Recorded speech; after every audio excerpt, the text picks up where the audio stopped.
Hello everyone, welcome back to our channel. So నిన్న evening 6 PM షోకి అయితే Kantara a legend chapter 1 movie అయితే చూడడం జరిగింది. సో ప్రీవియస్గా వచ్చిన కాంతారా మూవీకి ఇది ప్రీక్వెల్ అనమాట. అంటే ప్రీవియస్గా వచ్చిన కాంతారాకి ముందు జరిగిన స్టోరీయే ఈ కాంతారా ఏ లెజెండ్ చాప్టర్ 1 అన్నమాట. సో ఇంకా మూవీ చూస్తున్నప్పుడు నా ఎక్స్పీరియన్స్ చెప్పాలంటే దీని అమ్మ జీవితం సూపర్ అంటే సూపర్ ఉంది. అసలు ఆ టెక్నికల్ వర్క్ కానీ, స్టోరీ టెల్లింగ్ కానీ, ఆ సౌండ్ డిజైనింగ్ కానీ, ఇంకా ప్రతిదీ కూడా సూపర్ అంటే సూపర్ ఉంది. సో దీని మూవీ డైరెక్ట్ చేసింది మన రిషబ్ శెట్టి. అండ్ అతను యాక్షన్ అయితే సెకండ్ హాఫ్లో కాంతారా క్లైమాక్స్లో ఎలాంటి సీన్ అయితే ఉంటుందో, అండ్ ఈ కాంతారా చాప్టర్ 1లో ఇంటర్వెల్ తర్వాత ఇలాంటి సీన్ ఒకటైతే ఉంటుంది. సో అందులో తన పర్ఫార్మెన్స్ ఉంటుంది, వేరే లెవెల్ పర్ఫార్మెన్స్. అంతే ఎర్రగా తీసి పాడదొబ్బాడు. అండ్ డైరెక్షన్ వైజ్గా కూడా చాలా అంటే చాలా కేర్ తీసుకొని మూవీని అయితే తీశాడు.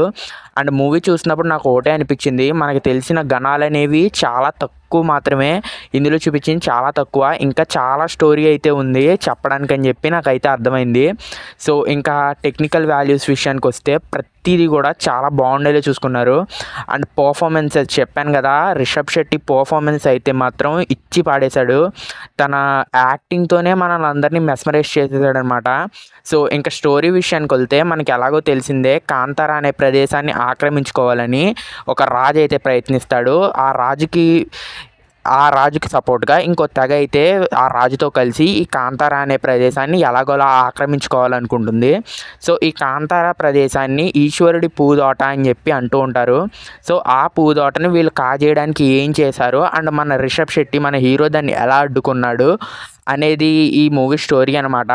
సో ఇందులో మనకి వాళ్ళ కన్నడిగల్ ట్రెడిషన్ అనేది చాలా బాగా అయితే ఎక్స్ప్లోర్ చేస్తారు. సో మనకి కాంతారా చాప్టర్ 1లో కాంతారాలో చూసాం కదా. సో ఎలా అయితే కాంతారాలో మనకి ఆ ఫ్లోక్లోర్ని ఎలా అయితే చూపించారో, ఇందులో కూడా ఆ ఫ్లోక్లోర్ని కానీ ఆ థీమ్ని కానీ అలాగే మెయింటైన్ చేస్తూ తీసుకెళ్లారు. ఇంకా అజనీష్ లోక్లాద్ ఇచ్చిన బీజిఎం అయితే అస్సలు మూవీలో బీజిఎం వింటున్నంతసేపు గూస్ బంప్స్ వస్తూనే ఉంటాయి. సో ఆ రేంజ్లో బీజిఎం అయితే ఇచ్చాడనమాట.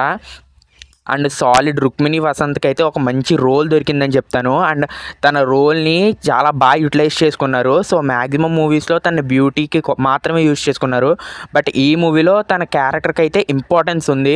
సో క్లైమాక్స్ ట్విస్ట్ కానీ, అండ్ క్లైమాక్స్ గురించి మాట్లాడాలంటే దీనమ్మ అదొక బుర్రపాడు. సో 2 గణాలు అయితే తెలుసు మనకి, పంజుర్లి గులిగా, అండ్ ఇంకో గణం కూడా యాడ్ అవుతుందన్నమాట క్లైమాక్స్లో. ఇంకో గణాన్ని కూడా చూపిస్తారు. కానీ ఆ టెక్నికల్ వర్క్, ఆ విజువల్ భలే అవుట్కమ్ని అయితే తీసుకొచ్చారనమాట.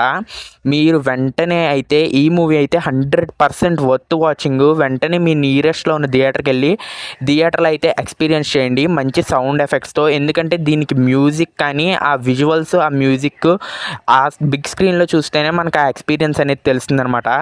సో ఇదన్నమాట మ్యాటరు. సో వెంటనే అయితే ఎక్స్పీరియన్స్ చేయండి. నాకైతే మూవీ అయితే పిచ్చగా నచ్చింది. ఎవరి ఒపీనియన్స్ వాళ్ళకు ఉంటాయి. సో మా రివ్యూ కనుక మీకు నచ్చినట్టయితే మా ఛానల్ని వెంటనే సబ్స్క్రైబ్ అయ్యి లైక్ చేసి షేర్ చేసి మా ఛానల్ అయితే వెంటనే సబ్స్క్రైబ్ అవ్వండి. I will see you guys in the next video. Until then take care, bye by.